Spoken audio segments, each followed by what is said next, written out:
अस्सलाम वालेकुम नाज़रीन, सोच बदलेंगे तभी तो जिंदगी बदलेगी। जिंदगी का निचोड़। दोस्तों, शादी के बाद कमजोर हो जाने का मतलब नाखुश रहना नहीं होता। निकाह के बाद चेहरे पर नूर आना जरूरी नहीं है।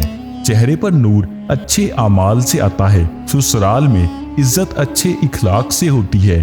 पहली औलाद बेटा पैदा होने से नहीं, बच्चे पैदा हो जाने का मतलब मर्दानगी नहीं, पढ़े लिखे होने का मतलब काबिल होना नहीं होता। अंग्रेजी किसी की काबिलियत नापने का पैमाना नहीं है। ग्रेजुएशन 50 साल की उम्र में भी हो तो ग्रेजुएशन ही होती है।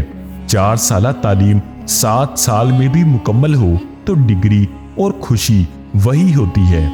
इकलौता होने का मतलब लाडला होना नहीं होता। गोरा रंग खूबसूरती की अलामत नहीं होता। वो कहें जो हकीकत है, वो मत कहें जो रस्मी है और सालों से चला आ रहा है। क्योंकि सोच बदलेगी तभी तो जिंदगी बदलेगी।